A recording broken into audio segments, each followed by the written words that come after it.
Elira Moss was halfway across the North Ridge Roofline when the first silver arrow turned against the feast. Below her, in the great hall of Valehold, 300 wolves drank beneath moon-glass chandeliers and raised black cups to Alpha King Rhaedon Varric's new border alliance. They laughed at the storm clawing the mountain. They laughed harder when they saw Elira through the open roof vents, crawling across wet slate in a patched grey cloak with silver wire between her teeth. "Look," someone called. "The roof widow is blessing the gutters again." Elira did not look down. Her left hand gripped the ridge beam. Her right tightened the cracked tail of the eastern moon vein, a narrow silver arrow fixed to an iron spindle above the hole. The vein should have leaned west with the storm. Instead, it kept twitching south by a finger's width. That was wrong. Wrong warnings killed poor families first. The North Ridge Roofline was older than the throne room beneath it. Before Valehold had velvet banners and bonding feasts, ridge women had kept the moon veins alive with oil, wire, bone ash, and bleeding fingers. The veins did not predict weather. Any fool could smell rain. They read pressure beneath weather. Enemy wolf movement under storm cover. Hollow snow above hidden trenches. Command wait where a marching pack forced the air to lie. Elira's grandmother had taught her the first rule when Elira was 8. Wind lies upward. Wolves move underneath. The moon veins did not name traitors. They did not crown the woman who read them. They turned toward pressure that had been forced to move the wrong way. Hidden columns, buried orders, sealed retreats, and any command that made the border lie to the roof. Elira had warned the War Council 14 times. 14 times Wind Beta Corlin Rusk had smiled, taken her pressure slate, and said her caution would be reviewed. 3 border hamlets had burned anyway. Tonight, the court celebrated because Corlin had secured the Northern Watch clans after the last raids. Elira knew what the feast was really doing. It was dressing old failure in silver cups and calling it unity. A gust struck the ridge. The vein under her hand shuddered again. Below, the feast doors opened. The hall changed before anyone announced him. Alpha King Rhaedon Varric entered like winter given a crown. He wore black wolf hide over dark armor, the silver collar of Valehold resting at his throat. He was tall, hard-faced, broad-shouldered, and dangerously still. His dark hair framed a face made colder by command. His pale gold eyes moved once through the hall, and even drunk wolves remembered their spines. Then his gaze lifted. Through the roof vent, he saw her, a woman in a patched cloak above his feast. A king beneath the roof she had kept alive for years. Rank, stone, smoke, and every ignored warning stood between them. Corlin Rusk stepped to Rhaedon's side, copper-haired and smooth in his blue-gray Wind Beta cloak. He followed the king's gaze and smiled. "Forgive the sight, Majesty. Moss insists old veins require attention during ceremony nights." Rhaedon's voice was low. "During a bonding feast? She believes storms grow jealous of witnesses." Laughter rose. Elira fixed the wire. Quiet dignity was not silence. Sometimes it was refusing to throw truth into mouths trained to spit it back. Then, the third vein turned. Not west, south. Elira's stomach tightened. She pulled the pressure slate from her belt and held it under the arrow. Gray stone fogged beneath moonlight. 3 jagged lines appeared, moving under the storm mark. Hidecolumns, toward Frostmere Cut. She swung down through the roof hatch before anyone ordered her. The feast erupted as her boots hit the upper gallery. Rainwater streamed from her cloak onto black stone. Silver wire had cut her palm. She crossed the hall without bowing and stopped before the council dais. Corlan sighed. "Moss." Elira lifted the slate. "Frostmere Cut must be brought inside the inner ridge before moonfall. 3 columns are moving beneath storm cover." A ripple passed through the hall.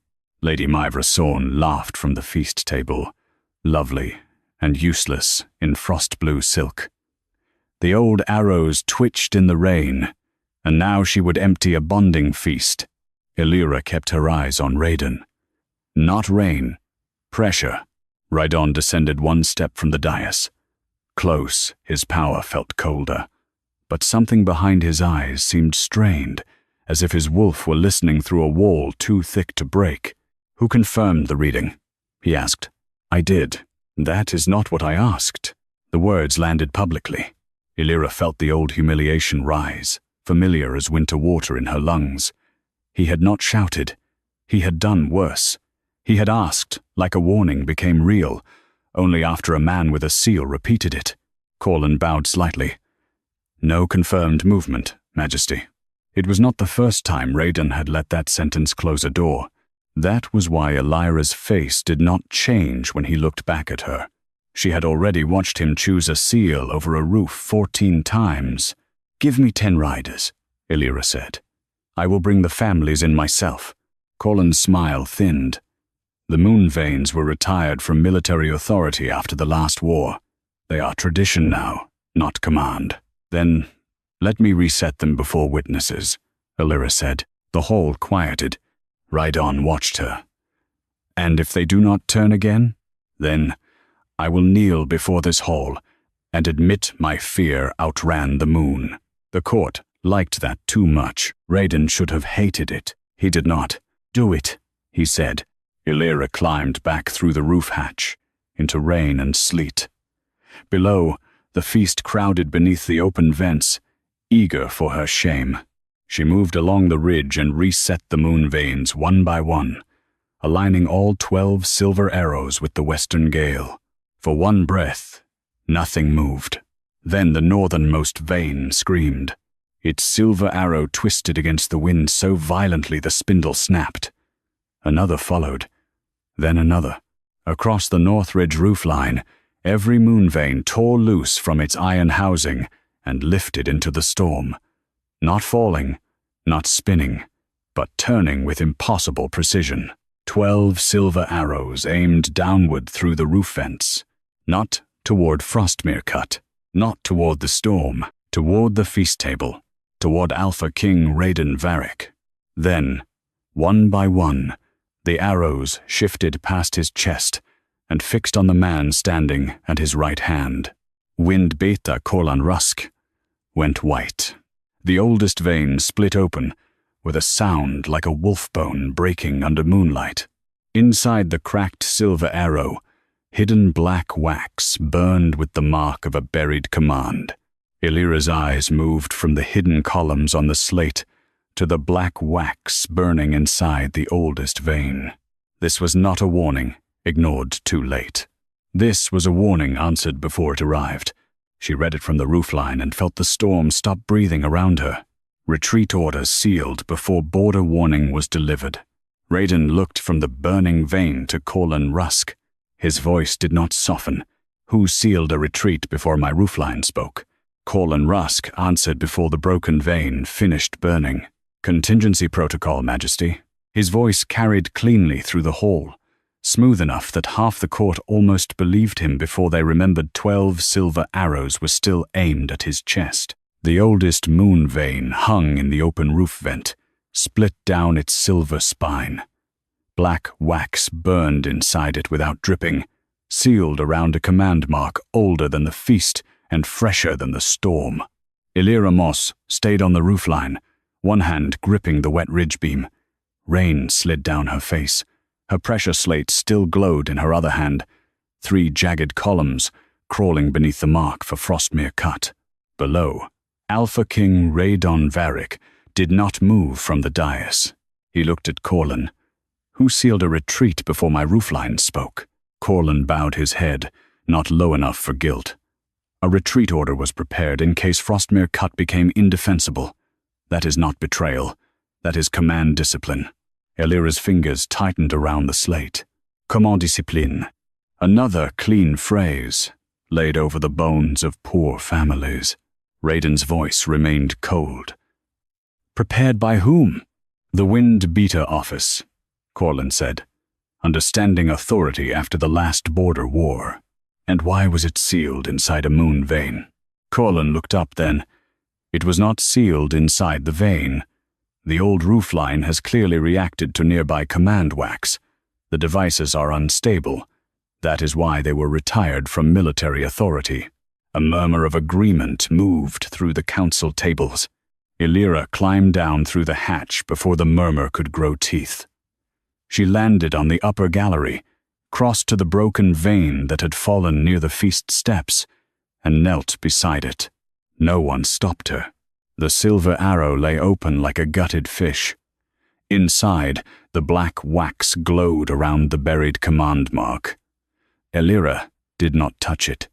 She held the pressure slate beside it. The slate fogged. The 3 hidden columns brightened. Then a second line appeared beneath them, thinner and darker, moving in the opposite direction. Retreat, not after the warning, before it. Elira looked at the vein housing still bolted above the vent. There is a scratch on the spindle socket, Corlin said.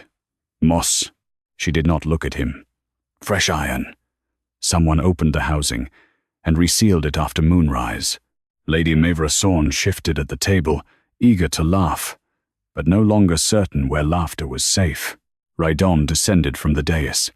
How can you tell? Elira's answer was flat. Because I maintain what your counsel retires. The words struck the hall with quiet force. Rhaedon accepted the hit without softening. Read it. Elira brought the slate closer to the black wax. The moon veins above did not lower. Their silver points held steady, all aimed at Corlin Rusk. But they gave no verdict. They only marked pressure. Elira read the rest. Command wax pressed before the vein turned south. Seal cut into housing before I entered the hall. Retreat line opened before Frostmere warning reached council table. Corlin's smile sharpened. Old roofline warnings are advisory, not military command. Elira finally stood. Her cloak dripped rainwater onto the polished stone. Then why did your command answer an advisory before I gave it? The hall went still, but Elira refused to enjoy it. Stillness was not justice. It was only the moment before powerful men decided which truth could be buried without noise. Corlin turned to Rhaedon. Majesty, she mistakes sequence for intent. A border commander may prepare fallback routes before any roof warning arrives. That is why borders survive. Fallback routes save families, Elira said. Retreat seals abandon them. Corlin's eyes cooled. You are not trained to distinguish the two. No, she said. I am trained to hear when the roof is forced to lie. The black wax flared. The moon veins snapped once in the air above them, silver arrows shivering, but not moving away from Corlin. Rhaedon looked at the pressure slate. Can the timing be proven? Elira nodded once. Not by the vein alone. Corlin seized on it. There. Even she admits. By the housing. Elira cut in. She pointed to the roof socket above the vent. Moon vein iron darkens under storm oil after 3 bells. That scratch is bright. Someone opened it tonight, before I reset the arrows, before the feast witnessed the turn. Rhaedon's eyes lifted to the socket, then to Corlin. Bring me the roof seal register. Corlin's jaw tightened almost invisibly. Majesty, during a bonding feast. No. A young guard ran. No one drank. The storm pressed against the roof like a listening beast. Elira did not look at Rhaedon. She would not give him the comfort of seeing hope in her face. He had asked for proof after 14 warnings. He could stand in the cold while proof arrived. The guard returned with a narrow iron ledger, its cover stamped with the wind beta mark. Corlin's hand moved toward it. Rhaedon saw. Do not. The guard placed the ledger on the feast table. Elira opened it with 2 fingers. The entries were neat. Too neat. Roofline maintenance. None. Vein access. None.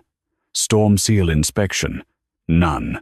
Then the black wax inside the broken vein hissed. A hidden line bled through the blank space between entries. Elira read it once. Her mouth went dry. The council seal had not merely prepared a retreat. It had answered a warning that had not yet reached them. The letters burned across the iron ledger, visible to every wolf beneath the roof. Retreat order sealed before roofline warning reached council. The iron ledger spat black sparks across the feast table.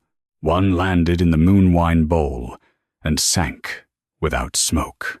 No one touched their cups after that. Rhaedon Varric took the ledger from Elira with one hand and turned it toward Corlin Rusk.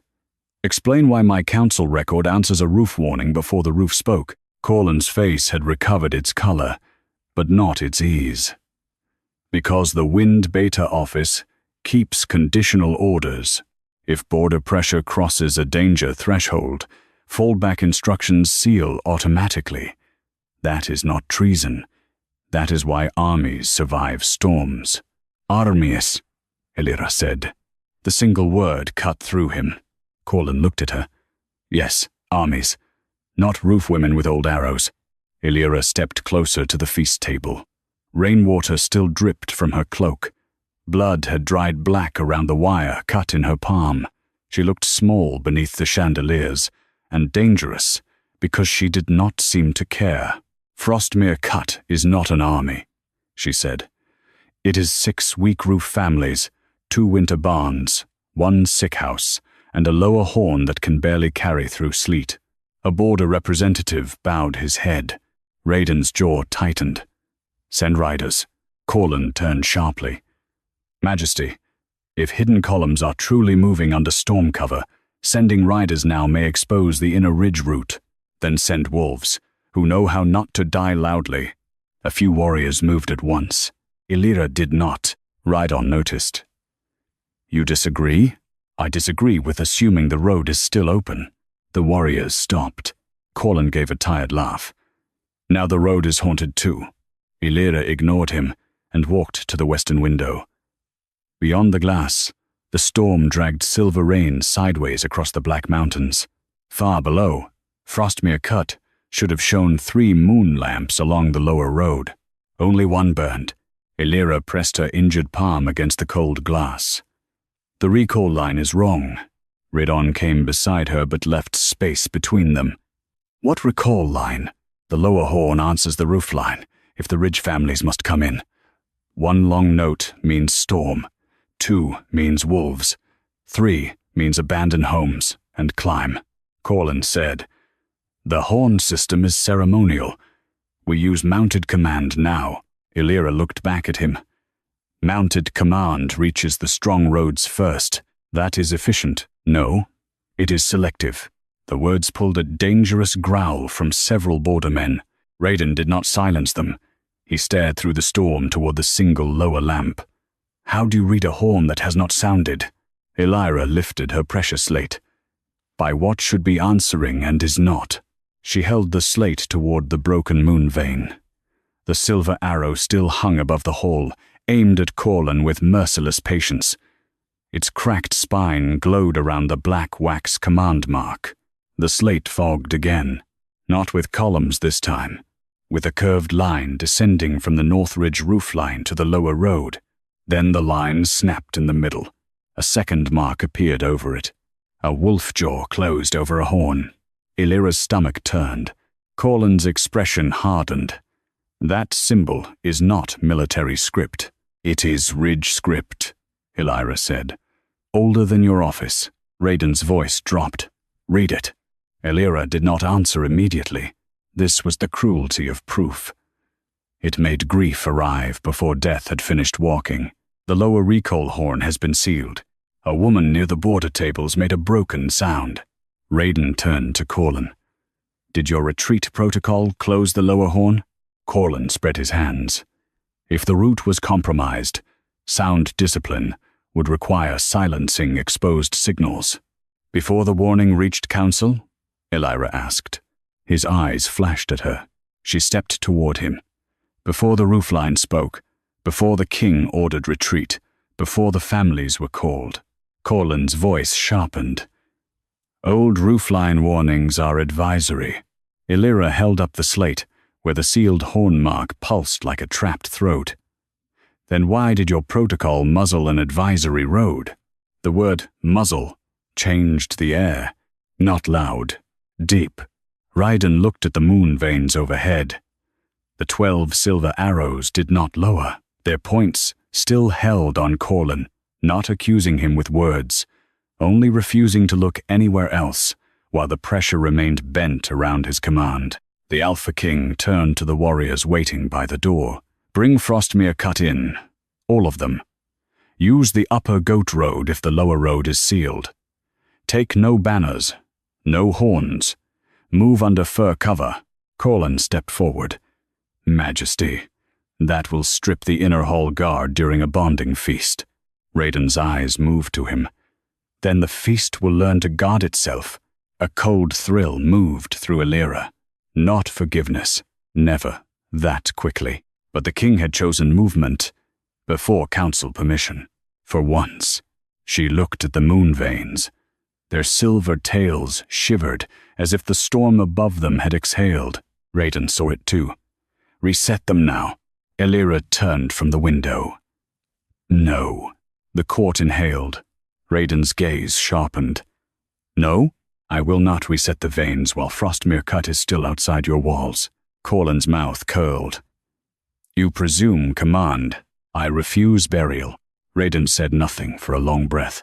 Then he looked at the silver arrows aimed at Corlin, the broken vein, the black wax, the precious slate, and the single lamp burning far below where 3 should have been. Let them stand, he ordered. The moon veins shuddered once. Then every silver arrow turned from Corlin toward the western window, not away from suspicion, toward the road. Outside, the single Frostmere lamp blinked. Once, twice. Then went dark. The precious slate cracked across Elira's bloody palm, and a new line burned through the grey stone. Lower recall horn sealed before Frostmere Cut could be summoned. The rescue riders did not wait for servants to open the feast doors. They tore through them with shoulders, cloaks, and drawn steel. 12 wolves, under Rhaedon Varric's command, moving into the storm before the hall had finished understanding what the broken slate meant. Rain rushed in behind them, cold enough to kill candle flames along the lower tables. Elira Moss watched them go from the western window, not with relief. Relief required, believing the road would let them pass. The precious slate had cracked across her palm, but its broken halves still glowed. One half showed the sealed lower horn. The other showed 3 hidden columns moving beneath storm cover. Between them, a thin, pale line shivered and vanished. The upper goat road, the only road left. Rhaedon came to stand near her again, not close enough to claim comfort, not far enough to pretend she was only a roof servant. The hall behind him remained frozen under the silver arrows of the moon veins. Will they reach the cut? He asked. Elira looked at the broken slate. If the road is still a road, his eyes narrowed. What else would it be? A command can change what a road means. Corlin Rusk laughed once from the feast table, where 2 guards now stood near him without touching him. That is not how roads work. Elira did not turn. No, that is how orders work. The western window shook under thunder. Far below, Frostmere Cut had vanished into black weather. No lamps, no horn, no movement the naked eye could trust. Rhaedon lifted his chin slightly, scenting the storm. Nothing changed in his face, but Elira saw his hand close at his side. Too slowly, a king with a living storm wolf should have heard pressure before she spoke. He should have felt hidden columns in his teeth, in his bones, in the old blood beneath his crown.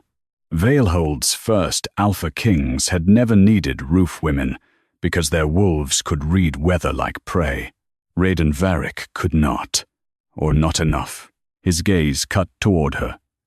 Say it. Elira's throat tightened. The hall listened. She could wound him publicly. She could give Corlin a new blade. She could say what every ridgewoman had whispered since the last border war, that the Alpha King's wolf no longer answered storm pressure until others named it first. Instead, she said, "Your counsel made you look down when danger moved above the roads." A flicker crossed his eyes. Not gratitude, not softness. Recognition of a mercy he had not earned. Corlin seized the moment. Majesty. This is precisely why roofline interpretation must remain advisory. Mistress Moss turns weather into accusation and silence into conspiracy. Elira looked back at him at last. You turned warning into retreat before I gave it. Corlin's smile thinned. A contingency. Then open the upper road record. The hole shifted. Corlin still. Only a heartbeat. But the moon veins above the roof vents clicked once. All 12 silver arrows trembling, as if iron had heard a lie breathe. Rhaedon looked at Corlin. Is there an upper road record? Every mountain route has one. Bring it. Corlin bowed. But this time the movement had no grace. Majesty. Route ledgers are sealed under Wind Beta authority during active storm defense. Rhaedon's voice cooled. Your authority is under my roof. The guard beside the council table moved. Corlin did not stop him. That was worse. Elira knew men like Corlin. They fought hardest when a record could kill them. When they surrendered too easily, it meant the next trap was already dressed in law. The guard returned with a narrow wolf-hide ledger bound in grey cord. The upper road mark was stamped across the cover, a white line climbing between black pines. Elira did not reach for it, Rhaedon noticed. You asked for it? Yes, and now? Now, I want him to open it. Corlin's eyes sharpened. Afraid of touching military ink? No, Elira said. I want the roof to see whose hand wakes it. For the first time that night, the court did not laugh. Rhaedon gave the order with a look. Corlin stepped forward and laid his fingers on the grey cord. The moon veins screamed, not loud like bells, sharp like arrows, pulled backward through bone. The wolf-hide ledger snapped open by itself. Pages whipped to the center and flattened under invisible weight. Black wax bled through the parchment in a line that ran from the upper goat road to the old retreat mark. Elira moved closer, reading before the ink finished burning. Corlin said, Route classification changes constantly under storm law. Elira ignored him. The page showed the upper road not as rescue passage, not as civilian evacuation, but as a military retreat channel. Worse, a second mark lay beside it. Hostile exposure risk. Any rider found using that route during active storm defense could be treated as a deserter, leading enemies inward. Rhaedon saw the mark. His face went still. Outside, somewhere beyond the storm, a wolf horn sounded once. High, cut short, one of Rhaedon's riders. Elira's blood went cold. They will be challenged by your own ridge sentries, she said. Not helped, challenged. A borderman stood so fast his chair struck the floor. Our families are out there. Corlin turned on him. Sit down. Rhaedon did not raise his voice. No. The borderman stayed standing. Elira kept reading. The page had one more line, half hidden beneath the military classification. She tilted the broken pressure slate over it. Moon condensation gathered across the ink. A fresh seal mark appeared. Not old wartime law. Tonight's seal. Before the riders left. Before the lower horn went dark. Before Elira had been allowed to reset the veins. She looked toward the western doors, where Rhaedon's rescue party had disappeared into rain. They are not riding into a road, she said. They are riding into a charge. Rhaedon turned to Corlin. The Wind Beta's mouth opened, but no polished phrase came quickly enough. The moon veins above the hall tilted west, then down, then west again, caught between road and man, between danger and the command that shaped it. The upper road ledger burned brighter. Elira read the line for the whole hall. Upper Rescue Road, marked as enemy retreat, before riders left the hall. A grey wolf burst through the western doors with an arrow in its shoulder. Not an enemy arrow. Veilhold silver. The hall broke around the sight of it. Chairs scraped. Bordermen rose. A woman near the lower tables covered her mouth as the wolf staggered across the black stone, leaving rainwater and blood in a crooked trail. Rhaedon Varric moved first. One moment, he stood beside the burning upper road ledger. The next, he was kneeling before the injured wolf, one hand hovering over the arrow shaft without touching it. His face did not change, but the air around him did. Every candle leaned away from his anger. Elira Moss saw the mark on the arrow fletching. North Ridge sentry. Her stomach dropped. "The rescue riders met your own watch," she said. Corlin Rusk stepped forward too quickly. "Or an enemy using stolen fletching." Elira looked at him. "In this storm? With Ridge? Silver?" Corlin's eyes flashed. "You are a roof keeper, not a field commander." "No," she said. "I am the woman who knows which silver is kept above which road." Rhaedon snapped the arrow shaft in half and drew it free with brutal care. The wolf shuddered but did not bite him. Blood steamed where it hit the floor. "Who fired?" Rhaedon asked. The wolf could not answer in words, but its eyes rolled toward the western roof fence. The moon veins above the hall shivered. Every silver arrow still aimed west, toward the upper goat road, not toward the wounded wolf, not toward the open doors, toward the command behind the shot. Elira crossed to the fallen arrow. She did not touch the bloodied point. She picked it up by the broken shaft and lifted it beneath the nearest roof vent. Rain struck the fletching. The white feathers darkened, revealing a black wax thread wrapped under the sentry band. Her throat tightened. "Challenge wax." Rhaedon stood. "Meaning? If a rider crosses a sealed road, sentries do not ask name first. They challenge by arrow. If the rider turns back, they live. If they press forward, they are marked as leading enemy movement inward," a border elder whispered. "Then the rescue party cannot reach the cut." "They can," Corlin said, "if they identify themselves properly." Elira turned toward him. The arrow was fired before identification range. Corlin smiled thinly. "You know that from feathers now?" "No." "From length." She held the shaft out. "Warning arrows are cut long so they strike ground before flesh. This was short. It was meant to hit a body." The hall shifted again. Uglier this time. Rhaedon looked at Corlin.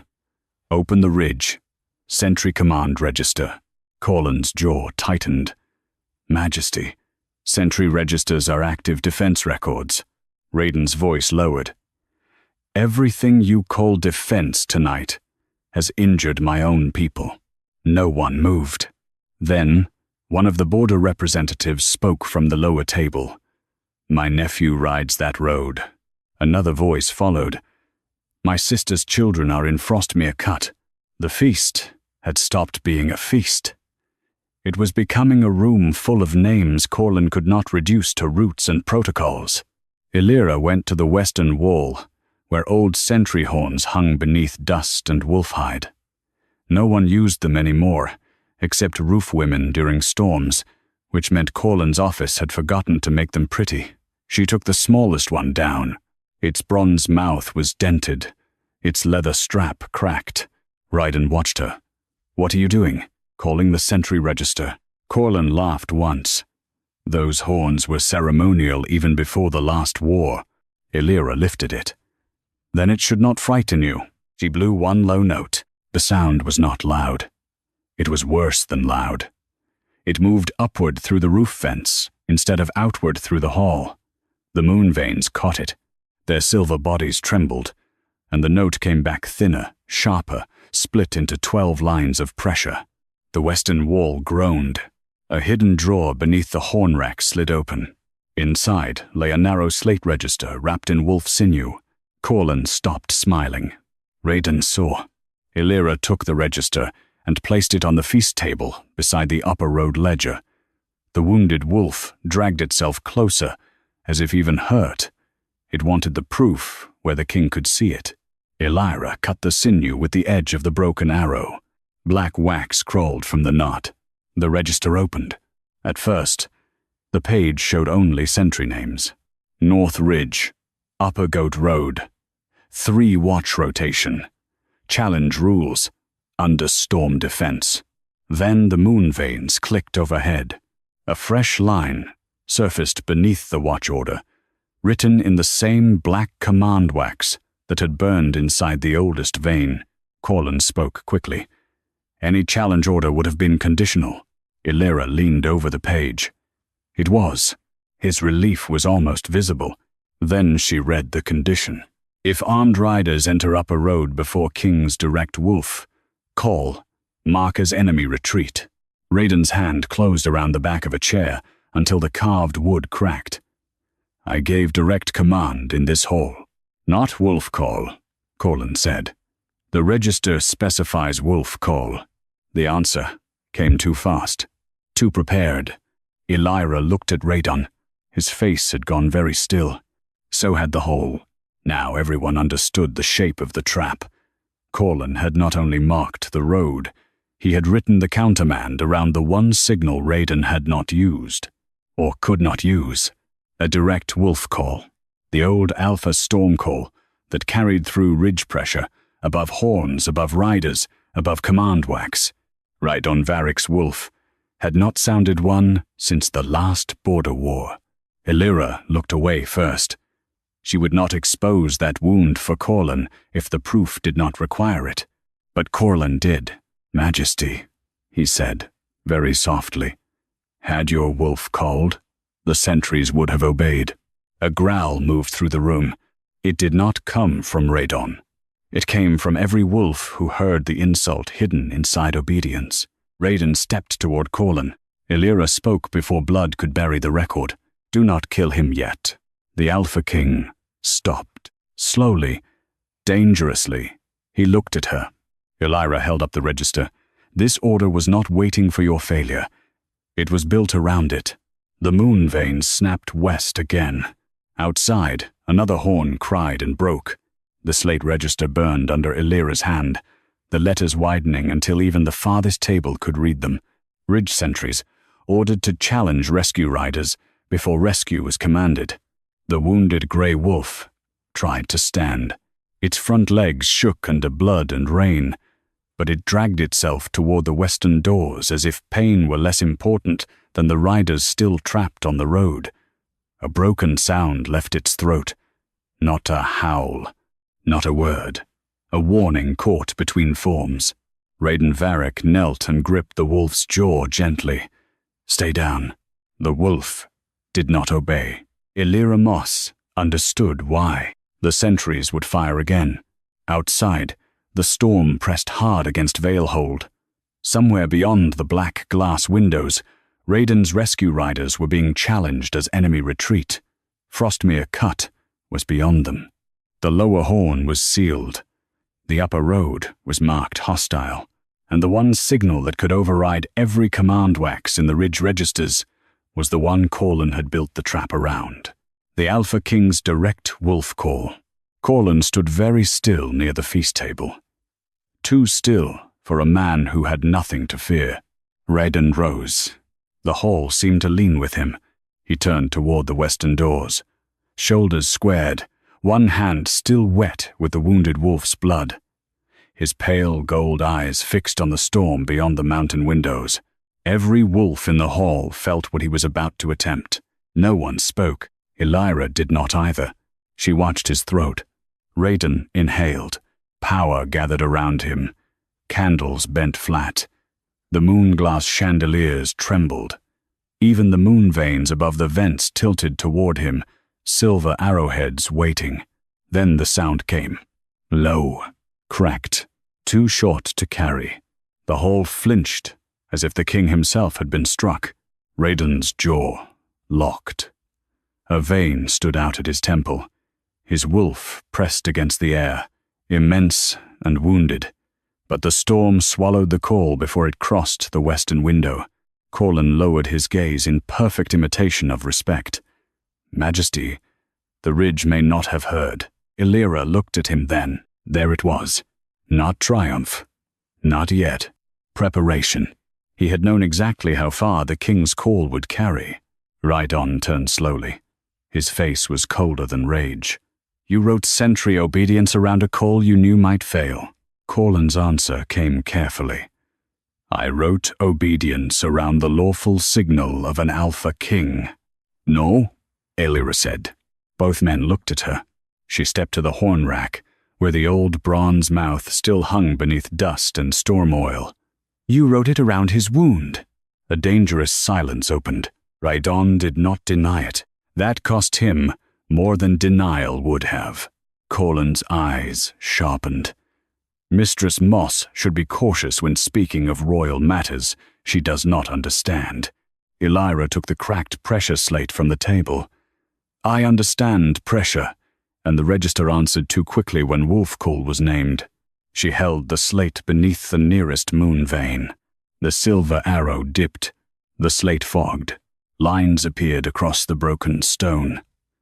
Rhaedon's failed call, the upper road, the sentry challenge order, and beneath all three, a thin black notation hidden in Wind Beta shorthand. Elira, read it once.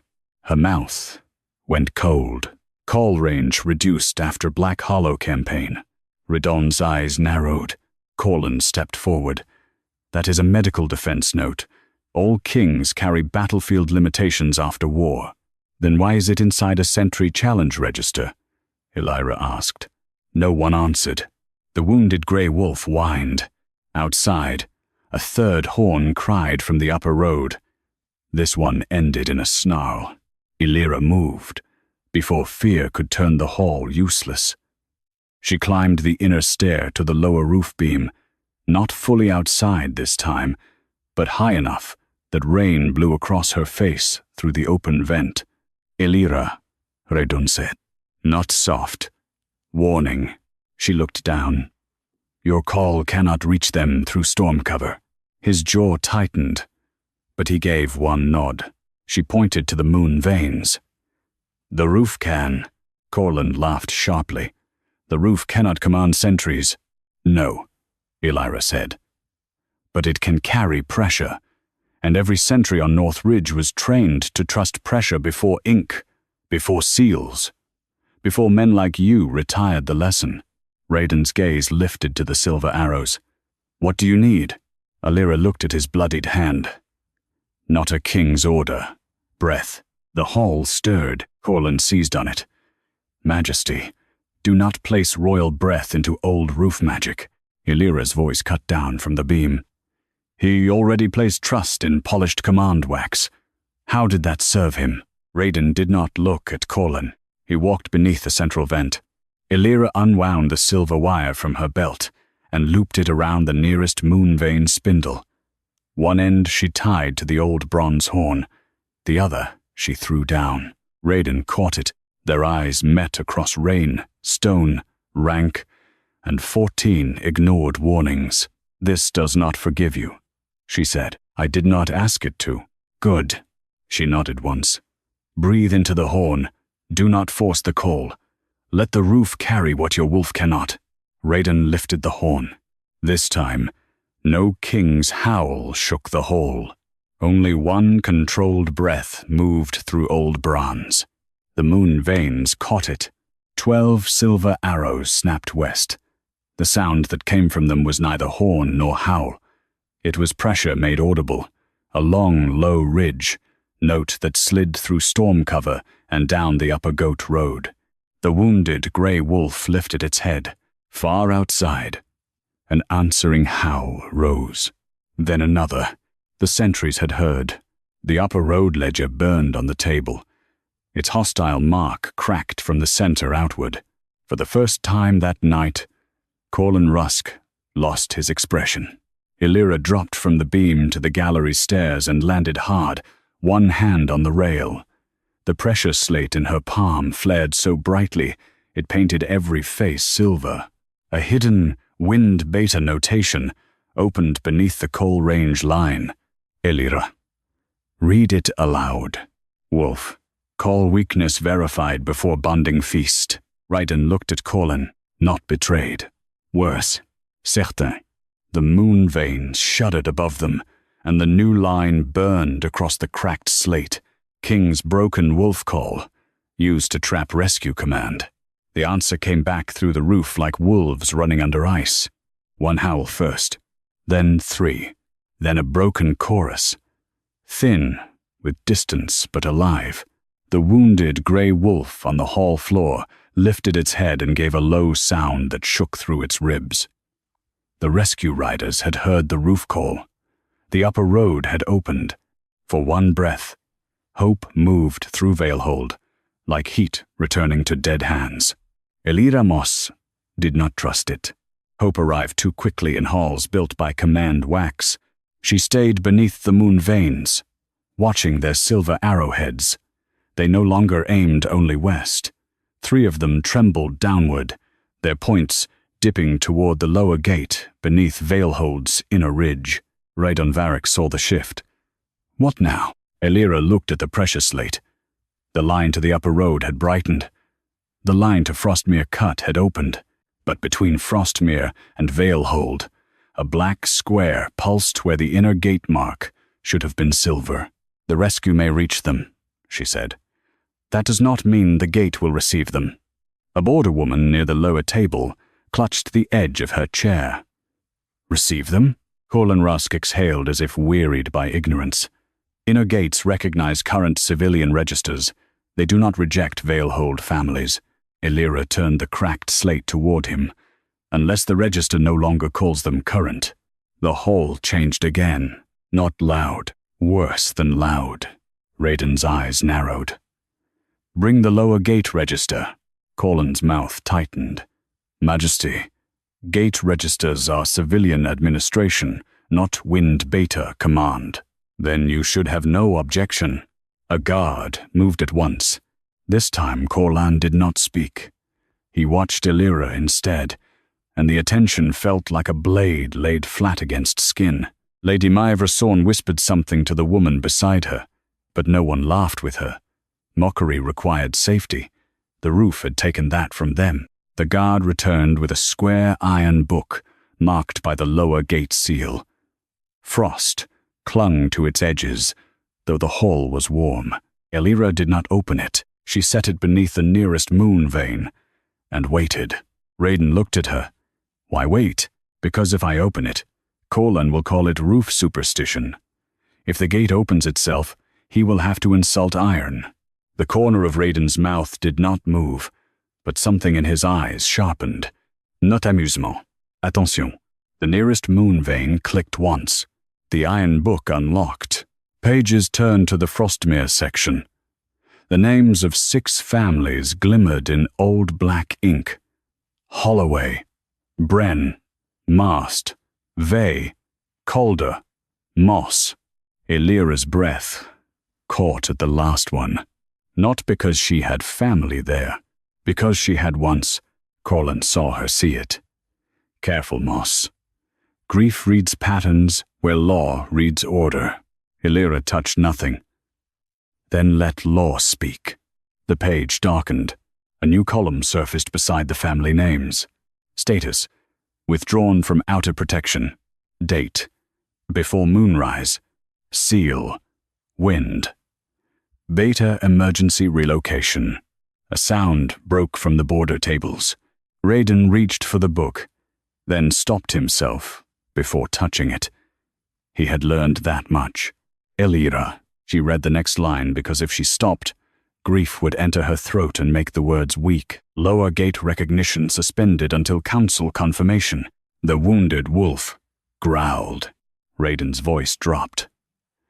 If the rescue riders bring them in, the gate will not open to them as civilians, Elira said. It will treat them as withdrawn bodies outside protection.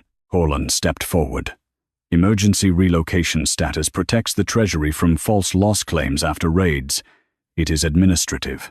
Elira looked at him. You marked living families as already withdrawn before anyone summoned them, because the cut was likely indefensible. Likely, she repeated. Before the warning reached council, before the horn could call, before the road opened, before the king sent riders. Corlin's expression hardened. A commander must act before old arrows finish spinning. The moon veins snapped so sharply the chandeliers rang. Rhaedon turned on him. A commander may prepare. He does not erase my people from my gate. For the first time, the word my sounded like more than crown property. Elira hated that it touched her. She looked down at the Moss name in the register and forced the feeling away. Outside, the roof call returned again. This time, beneath the howls, came human sound. Wheels, crying, boots on wet stone. The rescue party had found them. Frostmere Cut was moving toward a gate that would not recognize them. Rhaedon turned to his guards. "Open the lower gate manually." Elira said, "No." His gaze cut to her. Dangerous and immediate. She met it. "If you force the gate while the register calls them withdrawn, the command wax may mark them as hostile breach. Every sentry below will fire." The silence that followed was full of teeth. Rhaedon's hand slowly closed. "Then how?" Elira looked at the moon veins. Their silver arrows were trembling so hard the roof dust fell like gray snow. "The register has to remember them before they arrive." Corlin laughed softly. "And now she will make iron remember." "No," Elira said. "The roof will." She picked up the old bronze horn again, but this time she did not hand it to Rhaedon. She placed it against the iron gate register and wrapped silver wire around both, binding horn mouth to book spine. Rhaedon stepped closer. "What will that cost?" The question struck her unexpectedly. No one had asked a roof woman what the roof took. Elira did not soften. "Less than waiting." She pressed her bleeding palm to the register. The moon veins turned downward. Silver pressure poured through the horn, into the iron book, across the names that had been marked withdrawn. Each family name fled once. Not clean, not beautiful, but alive. Holloway, Brenn, Marst, Vey, Kelder, Moss. The withdrawn mark cracked. Corlin moved. Too fast for a man only defending procedure. He seized the edge of the register and tried to slam it shut. Rhaedon caught his wrist before the book closed. Bone did not break, only because the king chose not to. Elira kept her palm on the names and read the hidden line burning beneath Corlin's thumb. Withdrawn status sealed before Frostmere families were called. The lower gate bells rang far below. Once, twice, then all at once. The register burst silver across the table, and every wolf in the hall saw the line open beneath the family names. Frostmere Cut marked withdrawn before rescue riders reached the road. Far below the hall, iron began to answer. The lower gate bells rolled through Valehold in a hard, uneven rhythm. Not ceremony, not alarm, but recognition forced back into metal that had been ordered to forget. Every name Elira Moss had touched on the register burned silver for one breath, then settled into living black ink. Holloway, Brenn, Marst, Vey, Kelder, Moss. Outside, the storm swallowed the sound of wheels and running feet, then gave it back in pieces. A child crying. A woman shouting for someone to keep moving. A rider's wolf snarling at the ridge, sentries to lower their bows. Rhaedon Varric turned toward the western doors. "Open the lower gate." A captain bowed and ran. Corlin Rusk flexed the wrist Rhaedon had nearly broken. "Majesty, if the gate opens while the register is still rewriting, every unverified body entering Valehold becomes a breach risk." Elira kept her bleeding palm on the iron book. "They are not unverified bodies." Corlin's eyes slid to her. "You are not the gate authority." "No," she said. "I am the reason the gate remembers it has one." The moon veins above the hall angled downward, their silver arrows trembling toward the mountain gate beneath them. Rain came through the vents and struck the feast table, hissing where black wax still burned in the ledgers. Rhaedon looked at Elira. "Can you hold it open?" She felt the register pulling at her palm, trying to drink warmth from old blood and ridge training. The roofline was not gentle. It had never been gentle. It asked the women who kept it alive to give what command halls only signed away. For a short time, she said. How short? Shorter if men keep arguing. A sound moved through the border tables. Not laughter. Something close to it, sharpened by fear. Rhaedon faced the hall. Elira Moss holds roofline command until Frostmere Cut is inside. The words struck the court like thrown iron. Corlan stepped forward. You give command authority to a roof servant during active storm defense.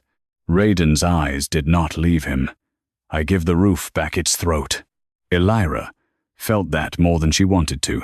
She also knew better than to soften. Do not make poetry out of what desperation forced you to admit, she said. Rhaedon turned his head slightly. The old pride in him should have flared. It did not. Then hold the gate, he said. Elira pressed harder. The register opened wider beneath her palm. Silver wire around the horn tightened until it cut into the book spine. Far below, the gate chains groaned. The moon veins shook in their housings, each arrow drawing pressure down through roof, beam, wall, and iron. Then the first Frostmere family crossed the threshold. Elira knew it before anyone announced it. The Holloway name warmed under her hand. A second family entered. Bren, then Marst. A sob broke from the border tables. Rhaedon did not move, but his face changed by a fraction when each name settled safely in the register. Not relief, not yet. A king counting living people he had almost let become missing ink. Corlan watched the pages too closely. Elira saw it. He was waiting for a particular name. The fourth family crossed. Ve. The fifth. Kelda. The sixth line should have warmed. Moss. It did not. The name stayed cold beneath Elira's bleeding palm. Her breath stopped. Rhaedon saw her hand tense. What is it? Elira looked down. The Moss line was not merely marked, withdrawn. Under the living register, another layer of wax had begun to surface, older than the gate correction but sealed tonight. It crawled beneath her name, like something buried alive. Corlan said quietly, Perhaps no Moss remains in Frostmere Cut. Elira did not look at him. If she did, she might forget proof and choose violence. Rhaedon stepped closer to the table. Read it. Elira's voice was steady because it had nowhere else to go. There is a secondary ledger beneath the civilian line. Rhaedon's eyes hardened. For what? She angled the old bronze horn over the page. The moon veins caught the metal note without being blown. They turned it downward through the register until the hidden wax began to burn blue-black. Words surfaced. Acceptable border loss. The hall seemed to move away from her. For a moment, Elira was not in Valehold. She was 8 years old again, watching her grandmother oil the veins while saying the roof remembered what halls made easy to forget. Acceptable border loss. Not dead by accident. Not missing in confusion. Counted before they were gone. Rhaedon read the words. Something dark moved behind his eyes, so controlled it was almost worse than rage. Corlan spoke before accusation could settle. War ledgers require projections. Loss estimates are ugly, but necessary. Frostmere Cut lies beyond stable defense geometry. Elira lifted her head. Defense geometry. Yes, my mother died there. Corlan's mouth closed. Only for a breath. Then he said, and grief makes poor command. Rhaedon moved. This time, no one saw the decision before his hand closed around Corlan's throat. The wind beta struck the table hard enough to rattle every cup. Rhaedon's voice was almost quiet. Say another word about her dead. Corlan did not. Elira's palm shook against the register, but she did not let the gate line fall. Do not kill him, she said. Rhaedon did not look away from Corlan. You keep saying that, because dead men answer nothing. Slowly, Rhaedon released him. Corlan dragged in air, eyes bright with hatred now that polish had cracked. Below, another gate bell rang. One more time. The Moss name warmed at last. Elira closed her eyes for half a second. Someone from her mother's old line had crossed alive. The moon veins lifted slightly, as if the roof itself had taken its first breath all night. Then the hidden ledger burned further. A second line appeared beneath acceptable border loss, not projected after raid, not assessed after damage.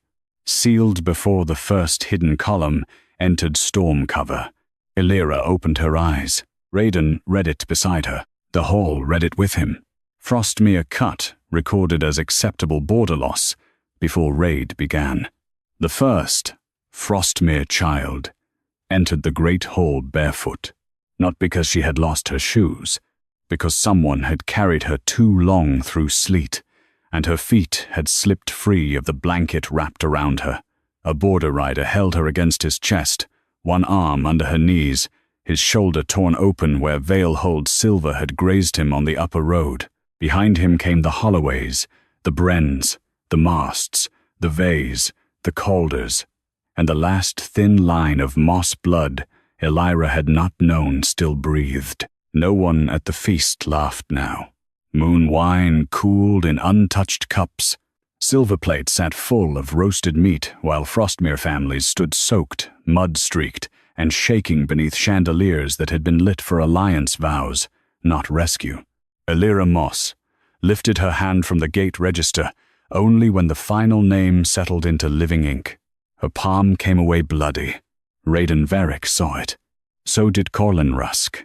Only one of them looked away. A woman from Frostmere Cut staggered forward, clutching a bundle of account strips tied in oilcloth. "We tried the lower horn," she said. Her voice was hoarse from cold. It would not sound. "We thought the roof had abandoned us." Elira closed her eyes for one breath, not because the words hurt, because they were true from below. A warning system did not matter to the dying if the road between warning and rescue had been sealed. Rhaedon faced the survivors. "Who told you to leave the lower houses?" "No one, Majesty," the woman said. "We were told to stay." The hall changed again. Rhaedon's gaze hardened. "By whom?" The woman looked toward the council table, but did not know where to aim fear. "A ridge rider came before moonrise. He bore wind beta blue. He said the lower road was under protection order. No lamps beyond one, no horn, no movement, until council summons." Elira looked at Corlin. He was already prepared. "Standard storm discipline," he said. "If hidden columns were suspected, movement from the cut could have drawn enemy wolves sooner." Elira's voice was quiet. "Hidden columns were not yet reported." Corlin spread his hands. "Suspected routes are mapped long before peasants see teeth in the dark." The word peasants made one of Rhaedon's guards bare his teeth. Rhaedon did not stop him. Elira took the oilcloth bundle from the Frostmere woman. The knots were stiff with rain, but ridge women tied for survival, not beauty. She opened it and found 6 narrow door strips inside, each stamped with a household mark. Holloway, Bren, Mast, Vay, Calder, Moss. At the bottom of every strip, black wax had dried across the warning notch. Elira's stomach tightened. "These are shelter strips." Rhaedon stepped closer. "Meaning? Each lower house keeps one beside the inner door. If the roofline calls evacuation, the strip is broken and carried to the gate. It proves the family left under warning, not desertion." He understood before she finished. "The warning notch was sealed." "Yes." Corlin's voice sharpened. "To prevent false evacuation claims." Elira looked at him. "Before evacuation was possible?" He did not answer. The moon veins did. Above the roof vents, the silver arrows turned from the western window and aimed straight down at the oilcloth strips in Elira's hands. Their points glowed white, then dimmed, waiting for her to read what pressure had already gathered. Elira placed the strips on the feast table beside the gate register, the upper road ledger, and the ridge sentry slate. The table had become a battlefield no sword could clean. Rhaedon stood opposite Corlan. "Read them," he said. Elira pressed one cracked moon-vein shard near the first shelter strip. Silver light crawled along the black wax. Beneath the household mark, a hidden command line surfaced. "Do not answer roof recall. Second strip. Remain until relocation escort. Third. No private lamps beyond 1. Fourth. Movement before summons voids protection. Fifth. Lower families. Classified unstable witness." The sixth strip bore the Moss mark. Elira's fingers hesitated. Rhaedon saw. He said nothing. That was the only useful thing he could have done. She pressed the vein shard to the Moss strip. The black wax opened. "Hold line to preserve northern passage." For a moment, the hall had no sound. Then Frostmere understood, before the nobles did. A border elder whispered, "Preserve whose passage?" Elira lifted her eyes to Corlan. "The Northern Watch clans." Corlan's jaw tightened. Lady Maivra Sorn looked suddenly fascinated by her cup. Rhaedon turned slowly toward the blue-cloaked emissaries seated near the central dais. They had come to bond with Veilhold tonight. They had eaten under clean chandeliers, while Frostmere Cut was ordered to sit quiet beneath a storm. One emissary rose. "We knew nothing of this." Corlan answered too quickly. "Because there was nothing to know. The northern passage was essential. If Frostmere movement had exposed the lower road, the Alliance route would have collapsed." Elira stared at him, not because he had confessed, because he still believed the sentence sounded reasonable. "You held 6 families in place," she said, "so your Alliance road stayed clean. I preserved the king's strategy. You preserved your feast." Corlan's eyes flashed. "I preserved the throne he was too wounded to protect alone." Every head turned to Rhaedon. There it was, the true knife. Rhaedon's broken wolf call. His weakened storm sense.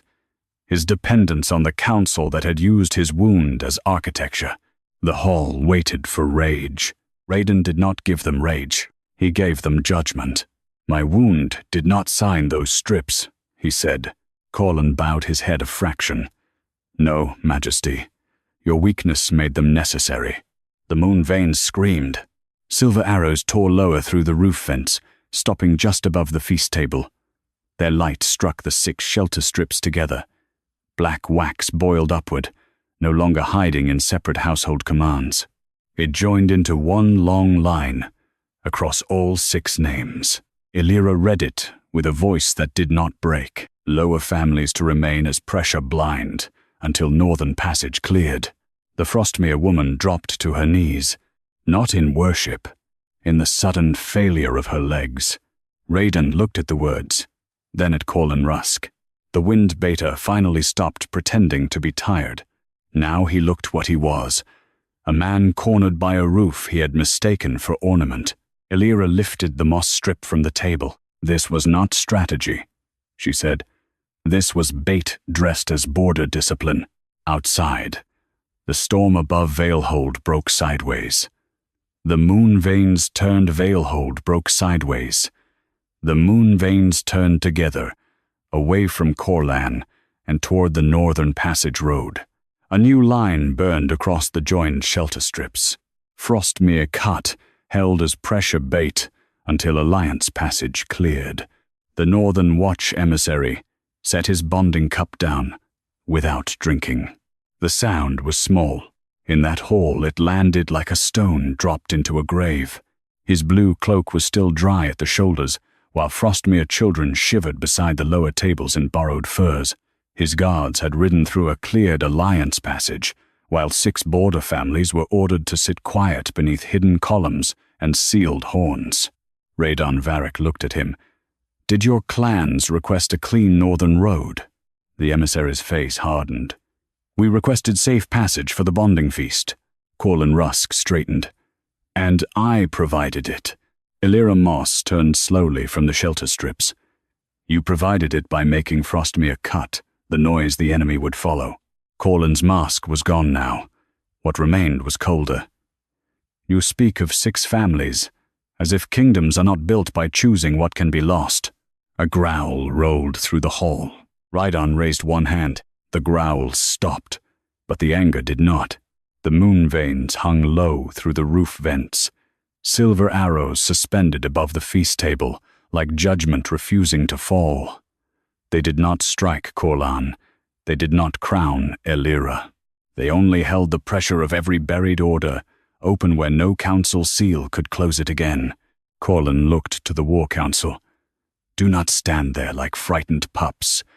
You all knew the lower ridge could not be defended if the Northern Alliance failed. One councilman went pale. Another looked at the floor. That was enough. Elira understood then. Corlan had written the orders, but silence had carried them. Rhaedon saw it too. His voice was quiet. Who witnessed the retreat seal? No one answered. The oldest moon vein clicked once. A black line crawled from the shelter strips to the council seats. One by one, small wax marks surfaced beneath 3 silver plates at the war table. Witness marks.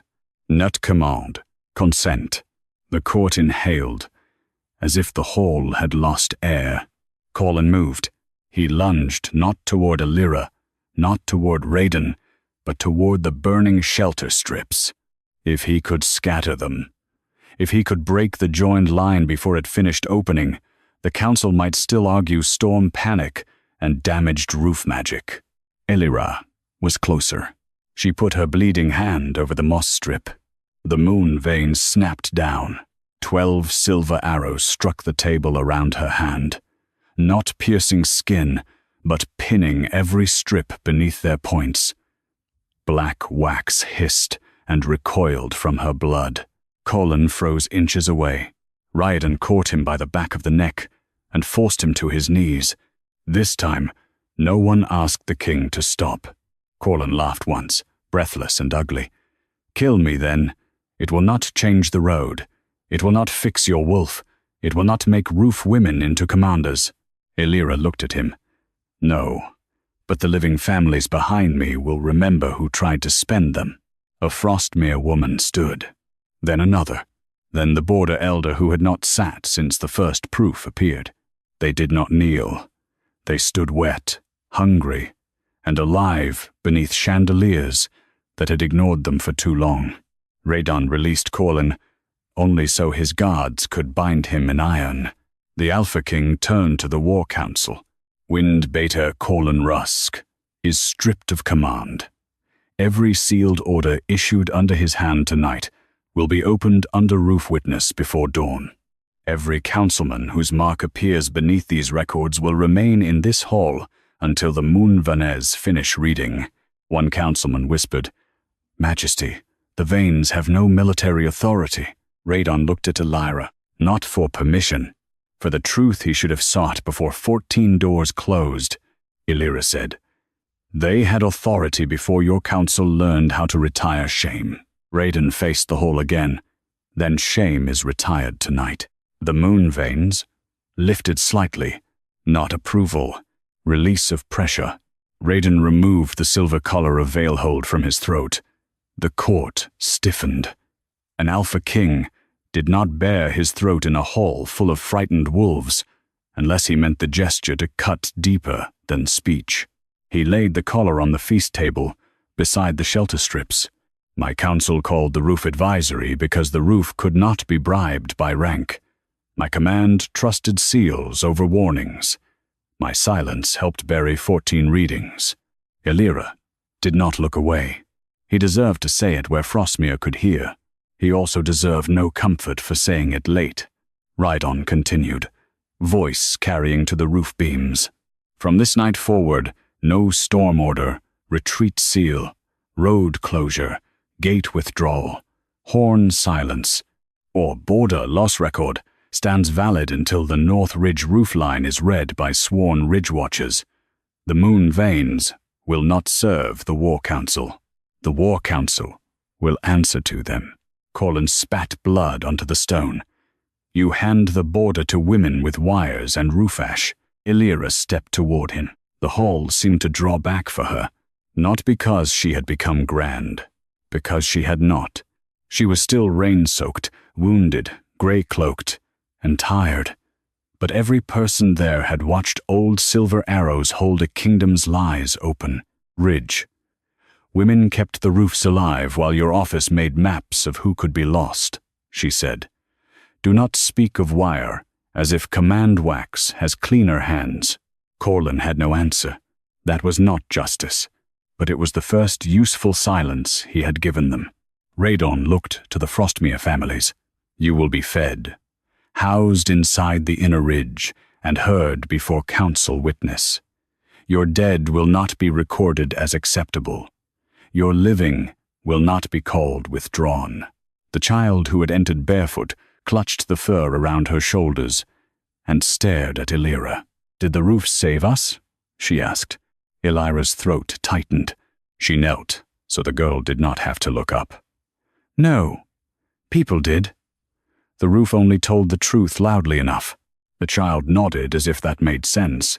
Perhaps it did. Children often understood truth before courts taught them to dress it.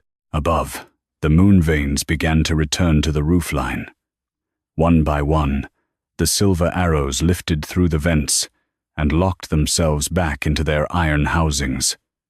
Some were cracked. One still burned at the spine.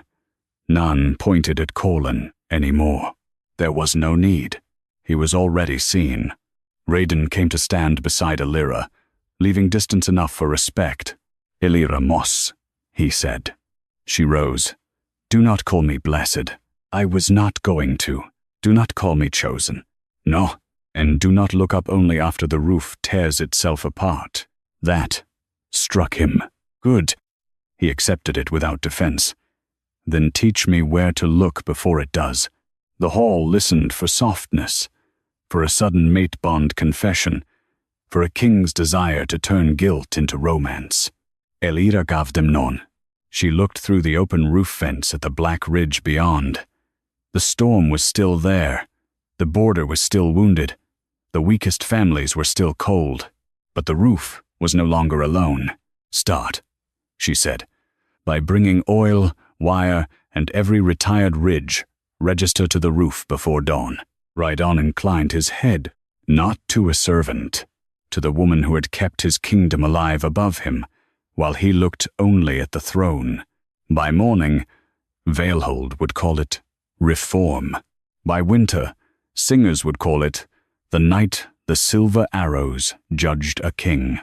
Elira would call it what it was, a roof finally heard before the road filled with graves.